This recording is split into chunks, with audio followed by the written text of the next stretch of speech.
Ese va a ser el tema de hoy, la autoridad espiritual. Efesios capítulo 4 dice en el versículo 11: y Él mismo constituyó a unos apóstoles, a otros profetas, a otros evangelistas, a otros pastores y maestros, a fin de perfeccionar a los santos, no a la esposa, ¿sí?, no a los hijos, sino a la congregación, para la obra del ministerio, para la edificación del cuerpo de Cristo. ¿Cuál es el cuerpo de Cristo? La iglesia. Entonces, los apóstoles, profetas, evangelistas, pastores, maestros están constituidos para la congregación. Para la creación está el hombre como mayordomo. Para el matrimonio está el esposo como cabeza. Para la familia están los papá y mamá como líderes del hogar. Amén. Pero para la congregación en el área espiritual están lo que el Señor ha constituido. Apóstoles fueron los que pusieron el fundamento, y nuestro fundamento es Cristo. Amén. Usted no puede poner otro fundamento sobre ese, sino que el fundamento es Cristo, puesto por los apóstoles y los profetas. Los apóstoles pusieron el fundamento, la doctrina, y luego ahí terminó el apostolado, ¿sí? No hay más apóstoles. Hoy en día hay una corriente apóstata donde muchos se hacen llamar apóstoles, incluso hay escuelas para apóstoles. Asimismo, los profetas, en el Nuevo Testamento usted encuentra que habían profetas, ¿sí? Estaban las hijas de Felipe, estaba Agabo, Bernabé, eran profetas.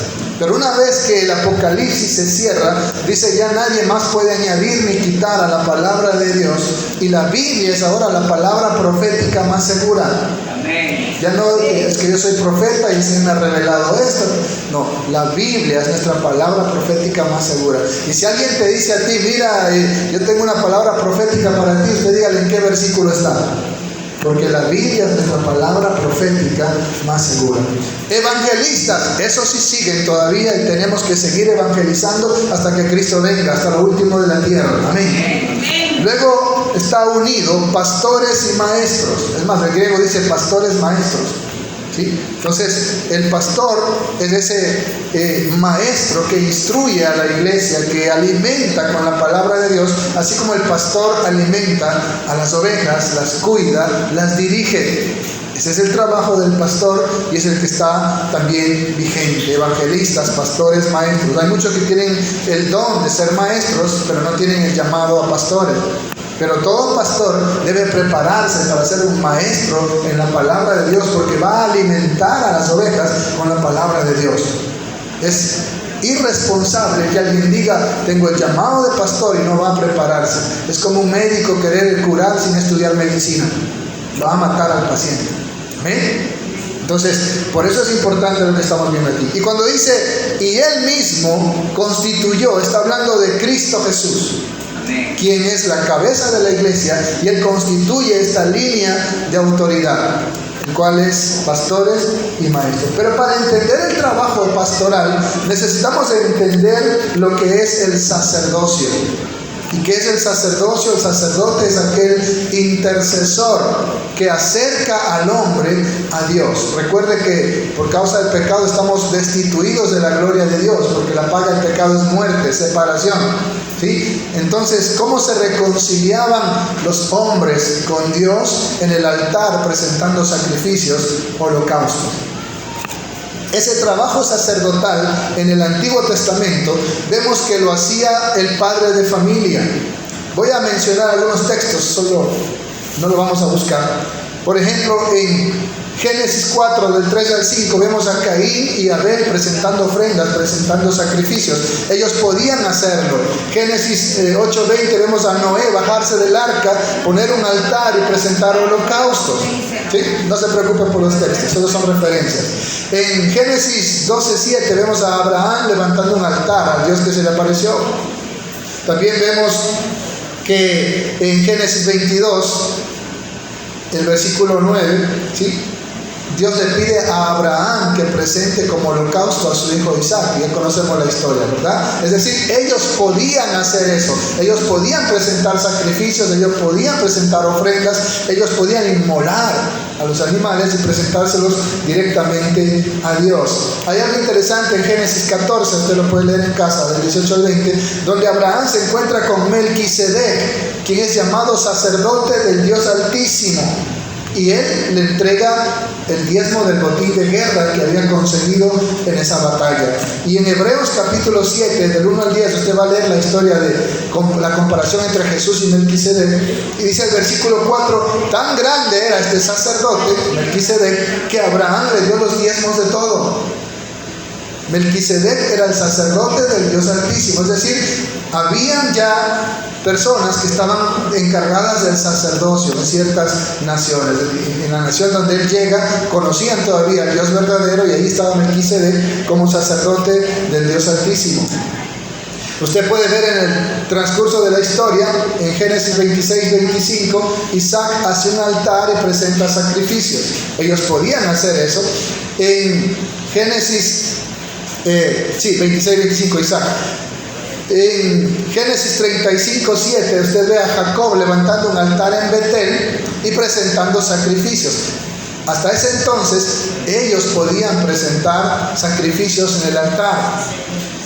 El libro de Job, muchos creen que es un libro de la época de los patriarcas, y en Job 1:5 dice que Job presentaba sacrificios por sus hijos, por si acaso habían pecado en esas fiestas que se dieron. Job venía y sacrificaba ahí para expiar los pecados de sus hijos. Ese es el trabajo sacerdotal. La última vez que vemos a personas sacrificando está en Éxodo 12, del 21 al 23, donde por familias tenían que inmolar al cordero para presentárselo en sacrificio a Dios, tomar la sangre y poner sobre las puertas para que el ángel de la muerte no mate a sus primogénitos. Hasta ahí sería la última vez en que el propio padre de familia presenta sacrificios. A partir de ahí viene Moisés, y en la ley de Moisés ahora esa labor solo la puede hacer el sacerdote, ya no cualquier otra persona. Amén. El acto de presentar sacrificios, de inmolar corderos, becerros para el Señor, ese acto sacerdotal ahora pasa solamente a la descendencia de Aarón, que es lo que vamos a ver. Entonces, antes de Moisés, el padre de familia podía hacer eso, de presentar sacrificios, ¿sí? De presentar al Señor holocaustos, que eran animales degollados, cuya sangre se derramaba, para hacer expiación, para reconciliarse con Dios. Después de Moisés, cuando el Señor da la ley, ahora esa labor de presentar sacrificios, de interceder, lo va a hacer solamente el sacerdote. ¿Sí me hago entender, hermanos? Entonces, vemos que en el libro ya de Éxodo, capítulo 29, versículo 7, el Señor le dice que tome a Aarón y derrame aceite sobre él, sobre su cabeza, para que sea ungido. Y eso es lo que hace Moisés. ¿Qué hace? Primero es Dios quien llama a Aarón, ¿sí? En el capítulo 28:1 dice que Dios llama a Aarón, ¿sí? Lo llama, el llamado es de Dios, ¿sí? Y Moisés tiene que ungirlo con aceite, regar aceite sobre su cabeza, y él queda ungido, queda consagrado como sacerdote. No era solamente el aceite, el Señor manda también a construir las vestiduras sagradas. En Éxodo 40, del 13 al 15, usted ve que el aceite y las vestiduras es lo que le daba a ellos la consagración como sacerdotes. No eran cualquier vestidura, eran vestiduras especiales para los sacerdotes. También dice el Señor ahí mismo en Éxodo 40 que era un sacerdocio perpetuo el que estaba recibiendo a Aarón y toda su descendencia. Es decir, no le iban a quitar ese sacerdocio, sino que por sus generaciones ellos iban a ejercer el sacerdote. Tan importante es el asunto de las vestiduras que usaban ellos, que eran vestiduras sagradas, con las cuales eran ungidos tanto ellos como sus hijos. Cuando es derramado el aceite sobre Aarón y sobre sus hijos y son puestas las vestiduras, ellos quedan consagrados como sacerdotes. Y algo importante que podemos ver en cuanto a esto está en Números 20:26, donde el Señor le dice a Moisés que lleve a Aarón a un monte, y ahí Aarón tenía que despojarse de sus vestiduras y ponérselas a su hijo Eleazar. Cuando Aarón y María murmuran contra Moisés, María es castigada y queda leprosa, aunque el Señor la sana. A Aarón no le pasó nada, porque estaba con las vestiduras. Pero el momento que Aarón se despoja de esas vestiduras y se la traspasa a su hijo Eleazar, le estaba traspasando el sacerdocio, Aarón muere en ese lugar y es sepultado, dice la Escritura. Y ellos ya no bajan con Aarón, solo baja Moisés y Eleazar, que ahora toma el lugar de su padre como sumo sacerdote. Amén, ¿sí vamos a entender? Amén. Miren la relevancia que tiene esto de las vestiduras. Y eso es importante para nosotros como creyentes, porque dice que ahora estamos revestidos de Cristo Jesús. ¿Cuándo dice gloria a Dios? Y usted tiene que cuidar esa vestidura sacerdotal. Dice que los que hemos sido bautizados en Cristo, de Cristo estamos revestidos. Y en Romanos dice que no proveamos para los deseos de la carne, sino que seamos vestidos del Señor Jesucristo. Él es nuestra vestidura sacerdotal. Por eso es importante, cada aspecto del sacerdocio en el Antiguo Testamento apuntaba al gran sumo sacerdote, según el orden de Melquisedec, como dice Hebreos, que es Jesucristo. Todo esto apuntaba de que este sacerdocio que es puesto sobre la congregación de Israel, apuntaba de que un día todo Israel, pero también toda la humanidad, la iglesia, iba a tener un solo sumo sacerdote que intercede por nosotros en los cielos, que es Jesucristo. Como dice, es sombra de lo que había de venir. Amén. Él es el gran sumo sacerdote que está intercediendo por nosotros. Entonces, como decía, en Números 20:26 está donde Aarón le traspasa las vestiduras a su hijo Eleazar, y ahí muere Aarón. ¿Sí? Lo que hizo Aarón al murmurar, Dios no se lo había cobrado hasta que se quitó las vestiduras. Por eso nunca se aparta del Señor, no se quite las vestiduras, que es la justicia en Cristo Jesús. Porque puede ser que usted sufra duras consecuencias. Jesucristo dijo, separados de mí, nada podéis hacer. Amén. Vemos también que todo lo que el Señor le pidió a Moisés que haga, Él lo ejecuta. Ahí en el libro de Levítico 8:12, Moisés derrama aceite y unge, y también pone la sangre de los corderos sobre los bordes de sus vestiduras y sobre Aarón y sobre sus hijos. A partir de ahí, de que Moisés hace eso, como un profeta, Moisés es el que unge al sacerdote. Amén. Hoy el profeta que está aquí en la tierra, que unge a los sacerdotes, es el Espíritu Santo. Dios llama y el Espíritu Santo es quien unge. Amén. Ya no hay profeta así que venga él y ya yo te voy a ungir. No. Claro que hay un concilio de pastores que ponen las manos, pero el que unge es Dios, por medio del Espíritu Santo. Dios te llama, Dios te unge. En aquel entonces Moisés funge como profeta y él unge al sacerdote que Dios había llamado y pone la sangre de los sacrificios para que el pecado de Aarón sea perdonado y así pueda interceder por el pueblo. Ese es el trabajo del sacerdote: expiar, interceder por el pueblo, presentar los sacrificios para que el pueblo sea reconciliado con Dios. Ese trabajo ahora lo hace ¿quién? Jesucristo con su propia sangre. Eso dice el libro de Hebreos. ¿Cuánto dicen gloria a Dios? Por eso estamos explicando esto, ¿no? A partir de ahí, usted puede ver ahora la función de Aarón como sacerdote. Levítico 9, del 7 al 8, dice que ahora Aarón presenta los sacrificios por el pueblo, ya no Moisés, sino Aarón como sacerdote presenta los sacrificios por el pueblo. En Levítico 9:22 vemos que Aarón levanta las manos y bendice al pueblo. Ese es otro trabajo del sacerdote. Amén. Presentar intercesión por el pueblo, bendecir al pueblo. Eso tiene que hacer un sacerdote. Amén. ¿Está aquí?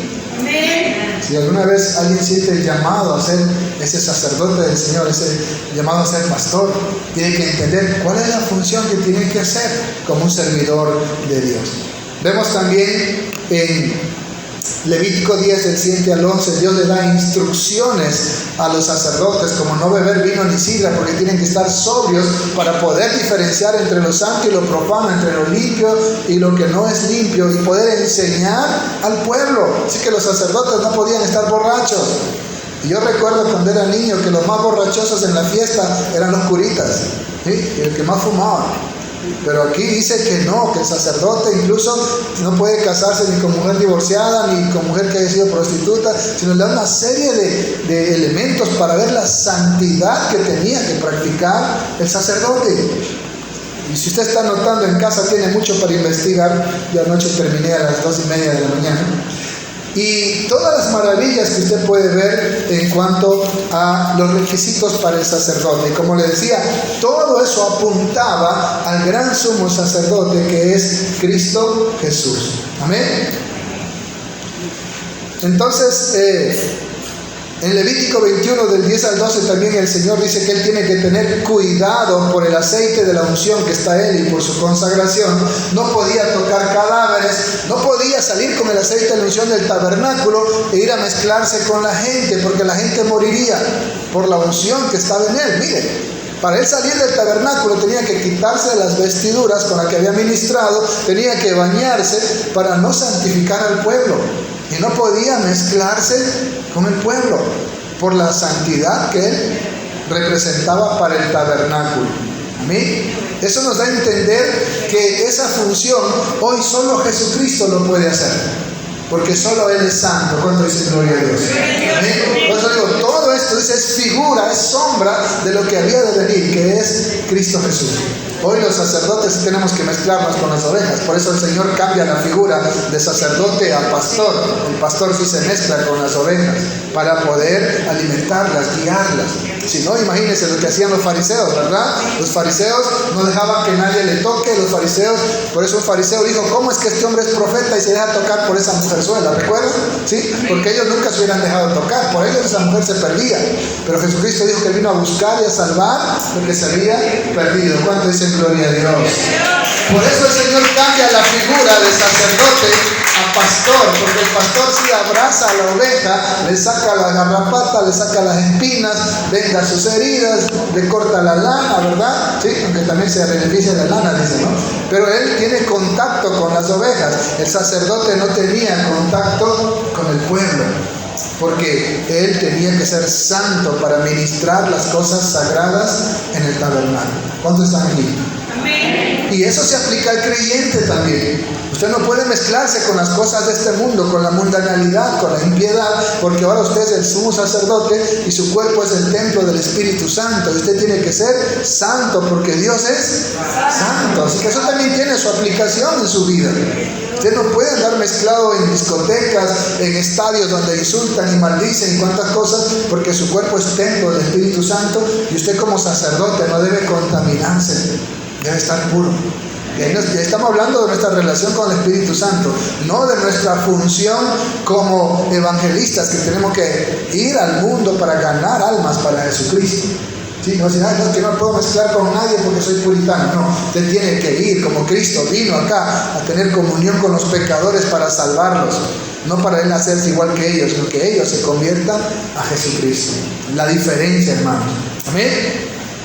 Entonces, vemos aquí que ellos tenían que tener tanto cuidado con esto. Algo interesante también, no lo vamos a hablar, es otro tema. Dios no solamente llama a Aarón y a sus hijos, sino también a la tribu de Leví, y le da las mismas instrucciones, porque ellos iban a cuidar del tabernáculo, ¿sí? Ellos iban a manejar las cosas sagradas, a transportarlas, por lo tanto tenían que guardar prácticamente los mismos requerimientos para los sacerdotes, porque era la tribu que Dios había consagrado. Hoy los levitas, podríamos decir, son los diáconos, los que sirven aquí y ayudan con la Santa Cena y ministran en la iglesia, ¿no? Entonces, la tribu de Leví también es llamada. Y algo interesante que encontré, que el sacerdote tenía que servir desde los 30 años hasta los 50 años.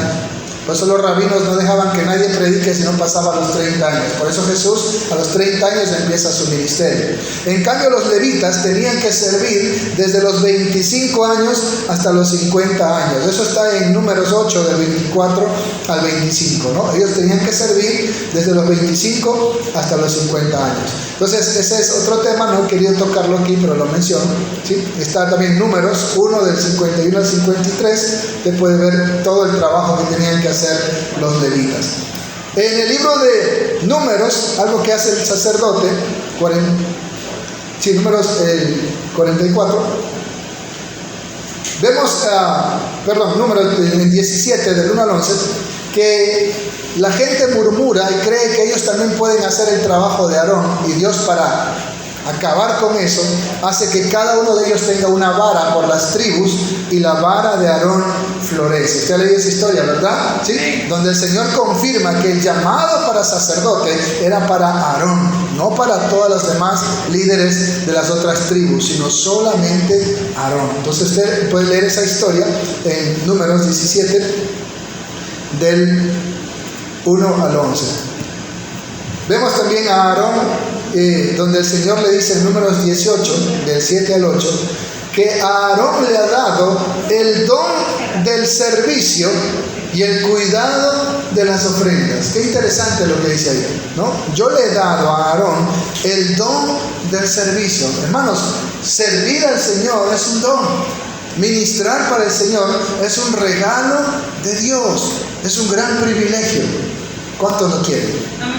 Es un regalo de Dios. Y también el cuidado de las ofrendas, de los sacrificios, estaba en manos del sacerdote como un regalo, ese ministerio. Por eso dice que esos son dones que el Señor nos ha dado. Imagínense, ser pastor, el ser un sacerdote, es un don de Dios, es un regalo de Dios. Ellos tenían que cuidar las ofrendas del Señor. Y él mismo en Números 18, 20 dice: tú no tendrás herencia o heredad, porque yo soy tu heredad. Imagínense qué maravilla saber que mi herencia, mi heredad no es una casa, no es un terreno, no es una tribu. Mi heredad es Dios. Cuando usted es sacerdote del Señor, Dios es su herencia. Y si Dios es su herencia, dice que en Jesucristo somos herederos de Dios y coherederos con Cristo de todas las riquezas en gloria. Si Dios es su herencia, usted es heredero de todas las cosas. Amén. Entonces, tener a Dios como su herencia es lo más grande que le puede pasar a alguien. Y eso es para aquellos que, por decir así, anhelan ese don, como dice: el que anhela obispado, buena obra de ser. El don de servir al Señor. Él dice: yo ese regalo, ese don, ¿sí?, le he dado al sacerdote Aarón. El don de ministrar, de servir y de cuidar las ofrendas. Entonces, miren, hermanos, qué maravillosa esa frase de que en Números 18, 20, yo soy tu heredad. Dígale que está a su lado: Dios es mi heredad. Y si Dios es su heredad, usted es la persona más rica del universo. Amén. Más millonaria del universo, porque Dios es el dueño del oro y de la plata. Y eso es lo que tiene un pastor, un sacerdote, alguien que sirve al Señor. Hay un texto que sí lo vamos a leer en Deuteronomio, capítulo 17. Vemos que el sacerdote también estaba para administrar justicia. Ellos tenían que administrar justicia. Deuteronomio 17, dice el versículo 8: cuando alguna cosa te fuera difícil en el juicio, entre una clase de homicidio y otra, entre una clase de derecho legal y otra, y entre una clase de herida y otra de negocio, litigio de tus ciudades, entonces te levantarás y recurrirás al lugar que Jehová tu Dios escogiere, y vendrás a los sacerdotes levitas y al juez que hubiere en aquellos días, y preguntarás, y ellos te enseñarán la sentencia del juicio, y harás según la sentencia que te indiquen los del lugar que Jehová escogiere, y cuidarás de hacer según todo lo que te manifieste. Deuteronomio 17, el 11. Según la ley que te enseñen y según el juicio que te digan harás, no te apartarás ni a diestra ni a siniestra de la sentencia que te declaren. Por eso el apóstol Pablo le dice a la iglesia de Corintios que no hay ningún sabio entre ustedes que pueda juzgar sus problemas, sino que tienen que ir a los impíos, ¿verdad? Porque el sacerdote, los ancianos de la iglesia estaban para administrar justicia, para no ir ante las autoridades civiles y que quede difamado el nombre de Dios y el mal testimonio de los creyentes, sino que el sacerdote, los diáconos, los ancianos tenían que ser los mediadores ante estos conflictos y mediar con la palabra de Dios. ¿Está conmigo? Amén. ¿Y qué pasa si no hacían lo que decían los jueces, los sacerdotes? Recuerden que Samuel fue juez de Israel, ¿verdad? ¿Sí? La época de los jueces. El último juez fue Samuel. Y Samuel era también profeta y eran los que en ese entonces enseñaban la ley de Dios, pero también juzgaban, administraban justicia. Entonces, el sacerdote está también para administrar justicia. Versículo 12. Ahí donde quiero llegar. Y el hombre que procediere con soberbia, no obedeciendo al sacerdote para ministrar allí delante de Jehová tu Dios, o al juez, el tal morirá, y quitarás el mal del medio de Israel. Cuando una persona se rebelaba contra el sacerdote o el juez, en ese caso el profeta o el que estaba ministrando justicia en aquel entonces, iba a pagar con la pena de muerte. Como le decía la semana pasada, esto no se aplica hoy civilmente, pero espiritualmente sí se aplica. Aún sigue la sentencia que la paga del pecado es muerte y que Dios le va a juzgar por su palabra. Entonces, los sacerdotes estaban para administrar justicia y tenían que ser justos, no como el Sanedrín que mandó a la cruz a Jesucristo. ¿Eran justos ellos? No, eran hipócritas, eran asesinos, homicidas, le dijo el Señor, hijos del diablo, les dijo en Juan 8:44, homicidas. No practicaban la justicia, no administraban justicia, sino la impiedad, la maldad, el soborno, el cohecho, la calumnia, la injuria, como lo hacían los hijos de Elí, como lo hacían los hijos de Samuel. Y por eso dijeron, no queremos que tus hijos gobiernen. Y como lo hizo ese Sanedrín con Jesucristo, no administraban justicia, sino más bien explotaban a las personas, abusaban de su autoridad. Y por eso el Señor les dijo, sepulcros blanqueados, hipócritas, generación de víboras, porque no administraban justicia. Y para eso está el sacerdote, para administrar justicia. Pero miren qué terrible era que una persona actúe con soberbia contra su líder espiritual. Era tan terrible que en aquel entonces era penado con la muerte. Y eso tenga mucho cuidado, porque hoy en día ese sumo sacerdote al que usted tiene que obedecer y no actuar con soberbia es el que está a la diestra de Dios intercediendo por nosotros, que es Cristo Jesús.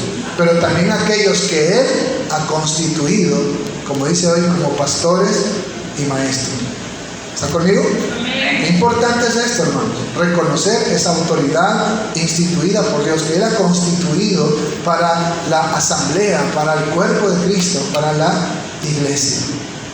Y el sacerdote pues tiene que administrar justicia y aplicar no sus cosas personales, no sus propios pensamientos, no lo que a él le conviene, sino la palabra de Dios. Y usted cuídese de no actuar con soberbia ante esa palabra del sacerdote. Por ejemplo, si se pelea con su esposo, ¿qué le dice el gran sumo sacerdote? No se ponga el sol sobre tu enojo. Usted tiene meses enojado con su esposo, ¿verdad? Muestra la otra mejilla. Perdona 70 veces 7. Ora por aquel que te ultraja. Bendice al que te maldice. Ama a tu enemigo. Y a veces eso lo necesitamos empezando desde el matrimonio. Y cuando usted actúa con soberbia y dice, no, yo no voy a perdonarlo a este, usted se está rebelando contra el gran sumo sacerdote que está a la diestra de Dios y que dio esa palabra que es Cristo Jesús. Ahí está la seriedad del asunto. Amén. Ahí está la cosa. Por lo cual usted no puede rebelarse contra el gran sumo sacerdote, expresando que es Cristo Jesús, y también con aquellos que Él ha llamado y ha ungido para que hagan ese trabajo en la congregación. Amén. El respeto que implica eso, hermanos. Entonces, terminando con esto de los sacerdotes del Antiguo Testamento, vemos que el sacerdote tenía que bendecir al pueblo, presentar la expiación, hoy sería la intercesión, interceder Vemos cuando Aarón tiene que interceder porque había una mortandad, ¿sí? Le dice Moisés, toma incienso y ponte en medio entre los muertos y los vivos, y él hace eso y cesa la mortandad. Significa que el sacerdote es ese intercesor, es el que bendice al pueblo, es el que intercede por el pueblo, ya no presentando sacrificios, porque Cristo, nuestra Pascua, ya fue sacrificada, amén, con una sola ofrenda se presentó una vez y para siempre. Entonces, ¿cómo presenta el sacrificio hoy en día un sacerdote? Cuando dice, Padre, en el nombre de Jesús y por su preciosa sangre, yo te pido que perdones a Félix, te pido que perdones a Raúl. Entonces, ahí usted está presentando el sacrificio que es ¿quién? Cristo Jesús. ¿Sí? Y cuando usted ora directamente al Padre, ¿verdad? En nombre de Jesús, Jesús dice, sí, papá, yo morí por él. Y aquí está mi sangre. ¿Sí? Yo di mi vida, como leíamos, cantábamos hace un momento, mi vida di por ti, ¿verdad? Entonces, Jesucristo es el gran sumo sacerdote que intercede por nosotros a la diestra de Dios. Y cuando usted va al Padre en el nombre de Jesús y por su sacrificio, usted está intercediendo y está presentando el sacrificio que es Cristo Jesús, el que fue inmolado por nosotros y que está a la diestra de Dios como sacrificio vivo, ¿sí? Así por eso dice que nosotros también tenemos que presentarnos como sacrificio vivo.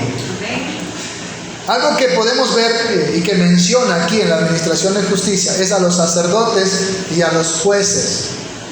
Habían sacerdotes, pero también habían jueces, los que fungían en la parte civil, ya no en la parte espiritual. Y ahí podemos ver el caso de que en Números 27, del 15 al 23, Moisés dice, Señor, ¿y quién va a ir en mi lugar? Y él se llama a Josué. Y vas a ungirlo, vas a poner las manos sobre él para que él ahora tome tu lugar como juez. Números capítulo 27, está antes de Deuteronomio, está eso, ¿verdad? Números 27.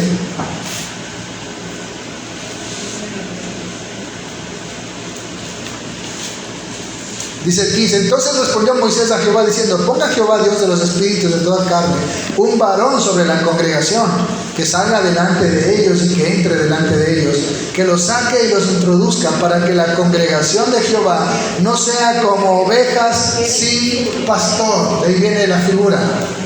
Y Jehová dijo a Moisés, toma a Josué, hijo de Nun, varón en el cual hay espíritu, y pondrás tu mano sobre él. Y lo pondrás delante del sacerdote Eleazar y delante de la congregación, y le darás el cargo en presencia de ellos.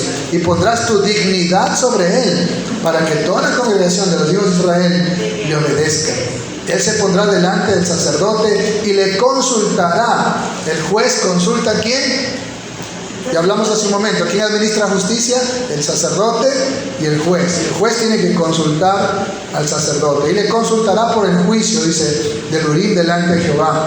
Por el dicho de él saldrán y por el dicho de él entrarán él y todos los hijos de Israel con toda la congregación. Y Moisés hizo lo que le dijo, dice el versículo 23, y Moisés hizo como Jehová le había mandado, pues tomó a Josué y lo puso delante del sacerdote Eleazar y de toda la congregación, y puso sobre él sus manos y le dio el cargo como Jehová había mandado por mano de Moisés. Hay un elemento que aquí aparece y que no se aplica a los sacerdotes. ¿Cómo ungían a los sacerdotes? Regándole aceite. ¿Cómo ungían a los jueces? Con imposición de manos. Hay una gran diferencia. Amén. A los sacerdotes le riegan aceite. A mí me bañaron la cabeza de aceite, todavía me acuerdo. ¿Sí? Le riegan aceite. A los líderes con imposición de manos. Él iba a ser líder. ¿Sí? Y esto lo podemos ver en Deuteronomio, capítulo 34. Es importante tener claro también esto en cuanto al liderazgo y al sacerdocio. Deuteronomio 34:9 dice, y Josué, hijo de Nun, fue lleno del espíritu de sabiduría, porque Moisés había puesto sus manos sobre él. Y los hijos de Israel le obedecieron e hicieron como Jehová mandó a Moisés. ¿Sí? Y nunca más se levantó profeta en Israel como Moisés, ¿verdad? Entonces, esa imposición de manos, ¿qué recibió Josué cuando Moisés impuso sus manos? Según el 34:9 de Deuteronomio, espíritu de sabiduría. Haga lo mismo por sus hijos y ponga sus manos sobre ellos y ore y pídale a Dios que derrame sobre ellos espíritu de sabiduría. Dice Santiago, el que tiene falta de sabiduría, pídasela a Dios, el cual le dará abundantemente. ¿Qué pidió Salomón para liderar al pueblo? ¿Y qué recibió? Sabiduría. Es Dios quien da la sabiduría a los líderes para ejercer su liderazgo. Pero esto vino por la imposición de manos. Entonces, Josué es puesto como líder. Entonces, aquí podemos ver la gran diferencia entre el juez y el sacerdote. No era lo mismo ni podían hacer lo mismo. Es más, le voy a nombrar algunos ejemplos que usted puede anotar. En el problema que tuvo Saúl, primera de Samuel, capítulo 13, del 8 al 14. Saúl, al ver que no llegaba Samuel y que la gente estaba desertando, él mismo coge y presenta el sacrificio. Y llega Samuel y le dice: ¿qué locura has hecho? Ahora Dios te ha desechado. Tu reino hubiera sido perpetuo, pero por hacer eso, ahora Dios te ha desechado. Miren, era el rey, pero no estaba autorizado como rey para presentar sacrificios. Solo el sacerdote. ¿Está conmigo? Amén. La diferencia entre un líder y un sacerdote, ¿sí? Entre un pastor y un líder. Saúl es desechado por Dios por esa negligencia de presentar el sacrificio. Otra historia en 2 Samuel 6:6 está cuando Usa toca el arca del pacto, que solo los levitas podían llevarlo. Y como estuvo a punto de caerse, él pone su mano y termina, ¿qué cosa? Muerto. Eso significa que hay cosas que no cualquiera las puede manejar, sino solo el sacerdote que Dios ha llamado o ha consagrado. Y otro ejemplo que usted puede anotar, hemos hablado de Saúl en 1 Samuel 13, del 8 al 14, Usa, 2 Samuel 6:6, y 2 de Crónicas 26, del 16 al 21, 2 de Crónicas 16, no vamos a buscarlo por el tiempo, del 16 al 21, 2 de Crónicas 26, del 16 al 21, el rey Usías dice que se llenó de soberbia porque Dios le había dado tanta fama que entró al templo, cogió el incensario para él mismo ofrecer el incienso. Y los sacerdotes le dijeron: ¿qué haces? Tú no puedes hacer eso. Pero él dijo: yo soy el rey y punto. Y cuando fue a hacer eso, terminó como lleno de lepra. ¿Está conmigo? Lleno de lepra. Esto nos enseña, hermanos, que los jueces o líderes no pueden hacer la función de los sacerdotes o pastores. Amén. Y aquí viene un tema muy importante, que no es el tema de esta predicación: el matrimonio. El matrimonio civil es un contrato de mutuo consentimiento que puede romperse según ciertas cláusulas, y lo hace un juez. Amén.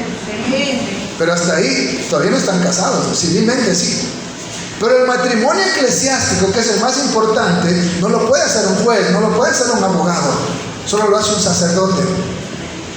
Y eso no es un contrato de mutuo consentimiento, como dice el derecho civil, sino es un pacto que solo termina con la muerte. Y son votos que solo el sacerdote lo puede presentar al Señor, esos votos matrimoniales.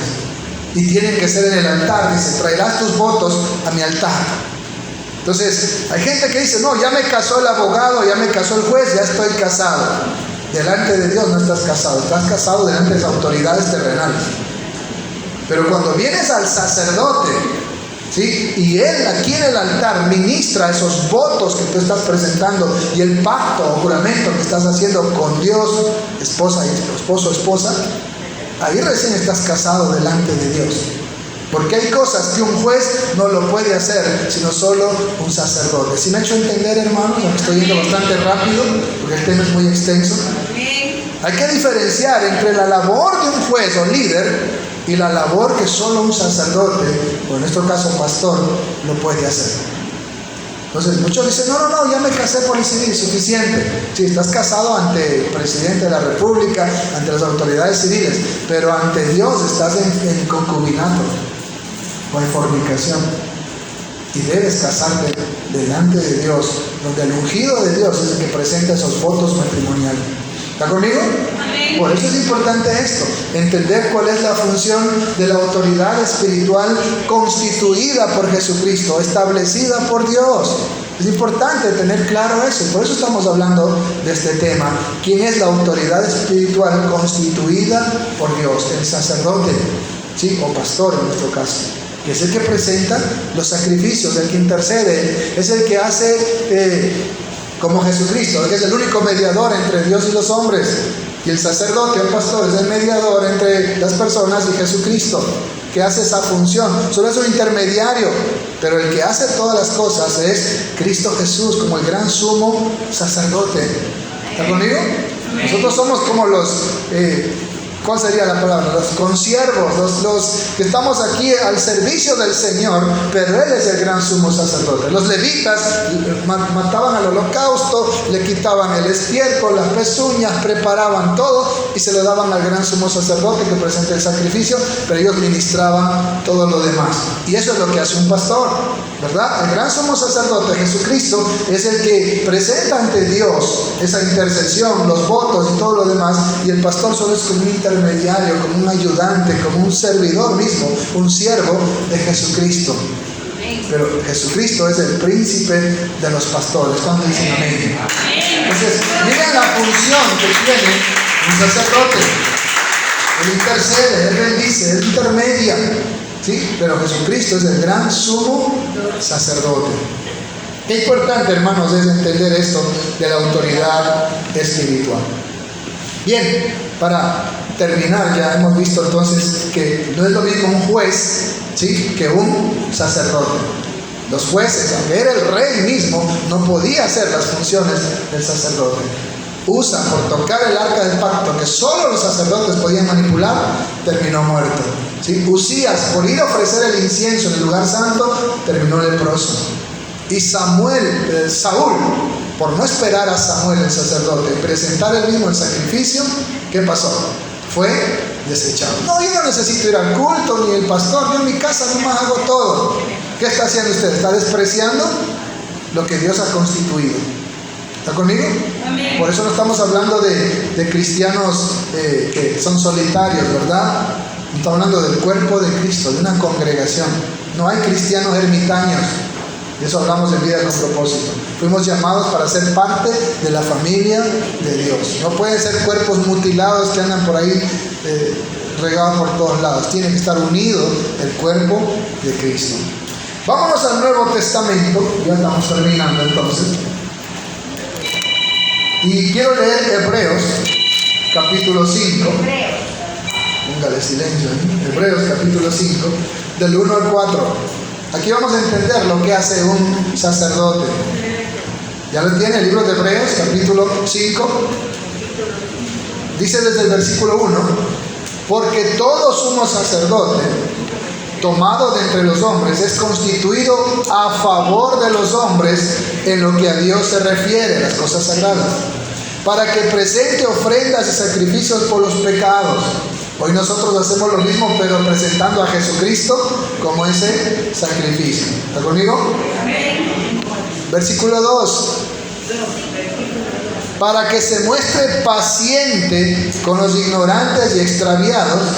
¿Cómo tiene que ser un sacerdote? Paciente con los ignorantes y extraviados, puesto que él también está rodeado de debilidad.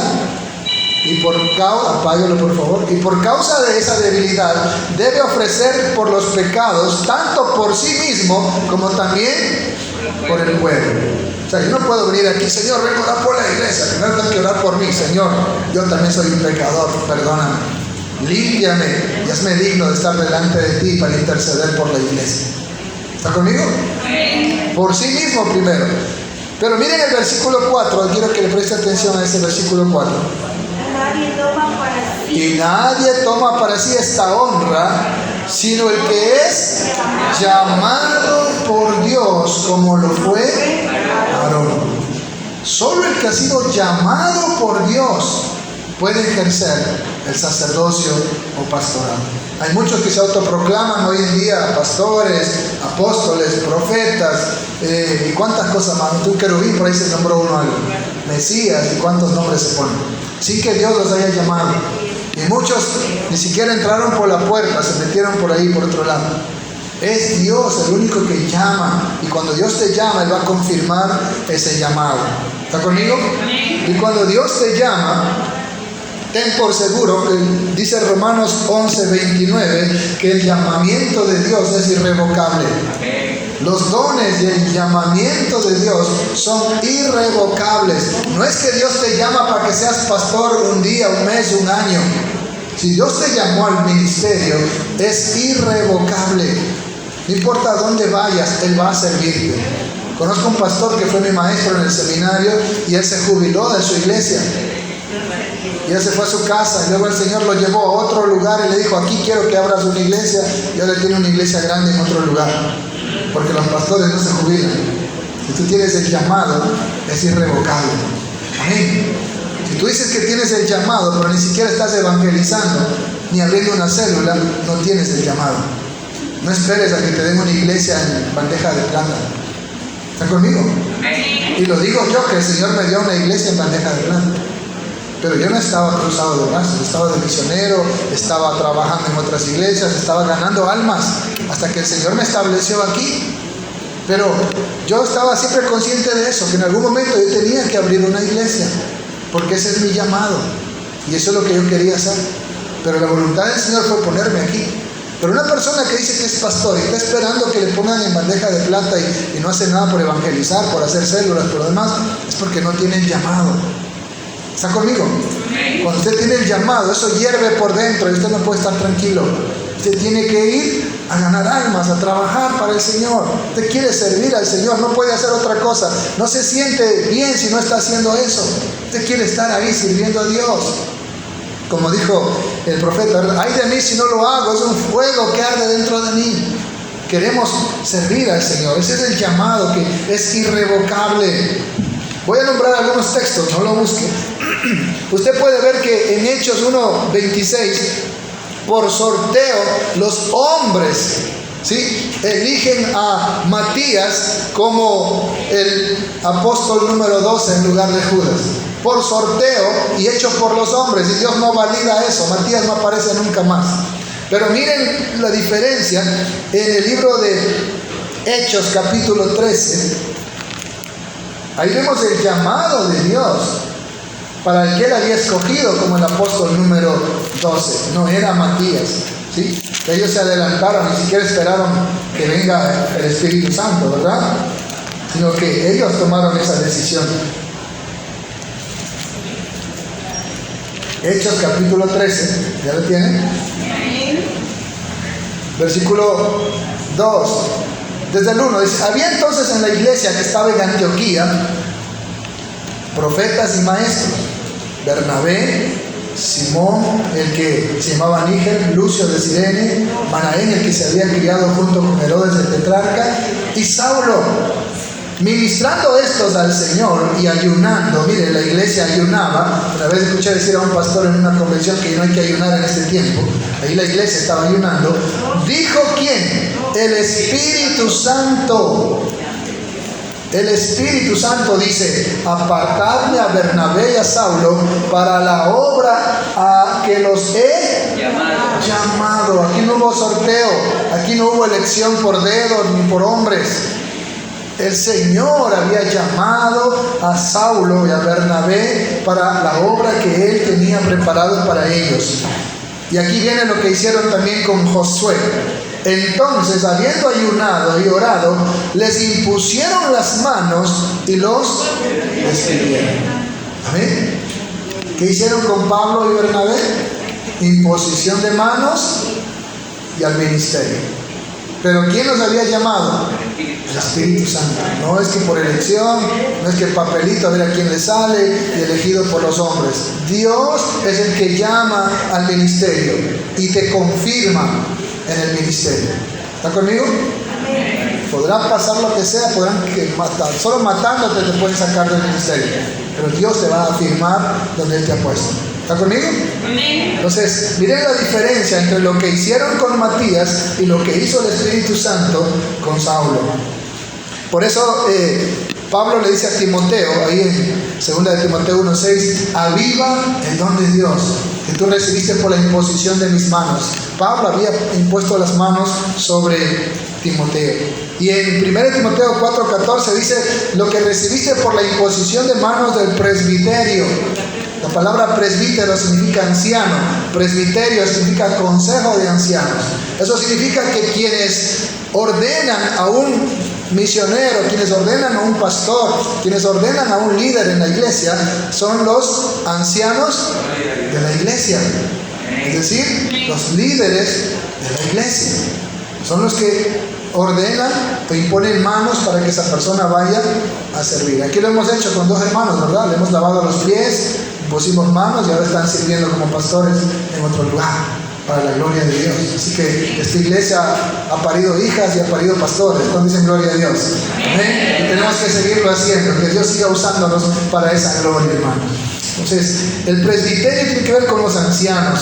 Usted puede ver varios ejemplos que hablan de los ancianos también en el Nuevo Testamento. Por ejemplo, en Hechos 11:30 dice que Pablo se reunió con los ancianos de Jerusalén. En Hechos 14:23, solo para referirnos, dice que Pablo llegó a cierta ciudad donde constituyeron ancianos. Cuando Pablo ya se despide para regresar a Jerusalén, donde iba a caer preso, dice que él llamó a los ancianos, Hechos 20:17, y se reunió con ellos. ¿Por qué ancianos o líderes? Porque las iglesias estaban recién formadas, todavía no aparecía alguien con un prospecto para pastor. Amén. Sin embargo, hay iglesias como la iglesia presbiteriana y otras denominaciones que aparte del pastor tienen el consejo de ancianos.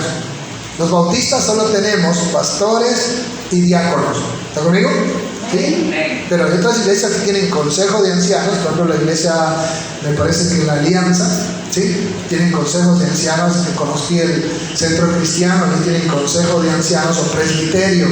Pero cuando uno analiza bien la escritura, ve que los consejos de ancianos, primero, era una costumbre judía, y segundo, todavía no perfilaba a alguien con el perfil o con el otra palabra para no decir perfil y redundar, ¿sí? Bueno, como pastor, ¿sí?, con todos los que necesita para pastor, entonces dejaban al consejo de ancianos. Pero ya más adelante vemos que se establecen también como pastores. Y por eso también Pablo le dice a Tito, yo te dejé en Creta para que constituyeses ancianos y corrijas lo deficiente. Cuando llegaban a una iglesia recién levantada, entonces escogían ancianos o líderes que iban a estar al cargo de la iglesia hasta que emerja alguien con el llamado pastoral que tomaba el liderazgo. Vemos que Pablo constituye a... No, Cristo constituye. Pablo pone a Timoteo, pone a Tito y a otros de sus líderes como pastores en ciertos lugares, y se quedaron ahí. Pablo deja a Tito en Creta como pastor prácticamente, pero no iba a quedarse todo el tiempo ahí, por eso constituye ancianos y él tenía que regresar a otro lugar. Pero usted va a ver esta mecánica en el Nuevo Testamento: iglesias donde establecen ancianos y luego el elemento de iglesias donde tienen sus pastores. Pero una iglesia que recién se levanta no va a tener a alguien ya que aparezca. Poco a poco la persona va a ir demostrando, y la iglesia es la que certifica o califica el llamado pastoral en uno de sus líderes. Y dice, bueno, queremos que este sea el pastor. ¿Está conmigo? Pero bueno, hay iglesias que no adoptaron este sistema y tienen consejos de ancianos. Tenemos la iglesia presbiteriana, por ejemplo, ¿sí?, viene de presbiterio, de consejo de ancianos. Pero estos dos elementos encontramos como la parte de la autoridad espiritual ya en el Nuevo Testamento, ya en la iglesia, donde el sacerdocio de Aarón, el sacerdocio de los levitas, prácticamente desaparece cuando destruyen el templo, pero se levanta, como dijo el Señor, un pueblo que no es pueblo, ¿sí?, que es la iglesia, como dice ahí en Romanos, para provocar a celos al pueblo judío. Y en esa nueva, por decir así, nación, que no es nación, como dicen Romanos, que es la iglesia, Dios establece la autoridad espiritual a los ancianos y sobre todo al pastor.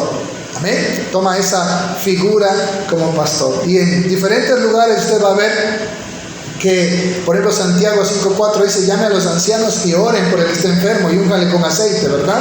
¿Sí? Cuando Pedro se despide ya, dice: a los ancianos, yo también anciano, les pido que apacienten la grey de Dios. Y ahí mismo en primera de Pedro 5, el versículo 5 dice: y los jóvenes que se sujeten a los ancianos. Y la palabra anciano se ve en la Biblia que va de la mano, también va con la palabra obispo. Los dos usted va a encontrar prácticamente como sinónimos. Vamos a ver primera de Pedro, capítulo 5, para tener más claro lo que estamos diciendo. Primera de Pedro 5, 1 dice: ruego a los ancianos que están entre vosotros, yo anciano también con ellos, y testigo de los padecimientos de Cristo, que soy también participante de la gloria que será revelada. ¿Qué tienen que hacer los ancianos? Miren, apacentar. Sinónimo de apacentar: pastorear la grey de Dios que está entre vosotros, cuidando de ella, no por fuerza, sino voluntariamente. No porque te obligan a ser el pastor, no por ganancia deshonesta, por el dinero, sino con ánimo pronto, no como teniendo señorío de los que están a vuestro cuidado, sino siendo ejemplos de la grey. ¿Quién es el que señorea la iglesia? No es el pastor, es Jesucristo. Amén. Y luego dice: y cuando aparezca el príncipe de los pastores, vosotros recibiréis la corona incorruptible de gloria. ¿Cómo llama a Jesucristo? El príncipe de los pastores. Entonces vemos que a los ancianos también se les llama obispos y también se les llama pastores, porque cumplen la función del pastor, que es apacentar la grey de Dios, que es pastorear la grey de Dios. Y en el 5 dice: igualmente, jóvenes, estén sujetos a los ancianos y todos sumisos unos a otros. Esto nos enseña entonces, hermanos, en cuanto a esto de tanto en el Nuevo Testamento, el sacerdocio lo podemos ver, o la autoridad espiritual, que es el tema que estamos hablando, en los ancianos y pastores, ancianos u obispos y pastores. Amén. Esta figura de pastor, como les decía, ya en el Antiguo Testamento, usted lo puede encontrar, por ejemplo, en Jeremías 3:15, habla de los pastores de Israel para referirse a los sacerdotes o líderes espirituales. ¿Está conmigo? Jeremías 2:8 habla también de los sacerdotes, que eran los pastores de Israel. Cuando hablamos de Cristo, voy a mencionar solo los textos. Juan 10:10 dice: yo soy el buen pastor. ¿Sí? Juan 10:11, ¿no? Yo soy el buen pastor. En Hebreos 13:20 habla de Jesús como el gran pastor de las ovejas. Y acá lo que acabamos de leer en 1 Pedro 2:25 habla de Jesús como el pastor y obispo.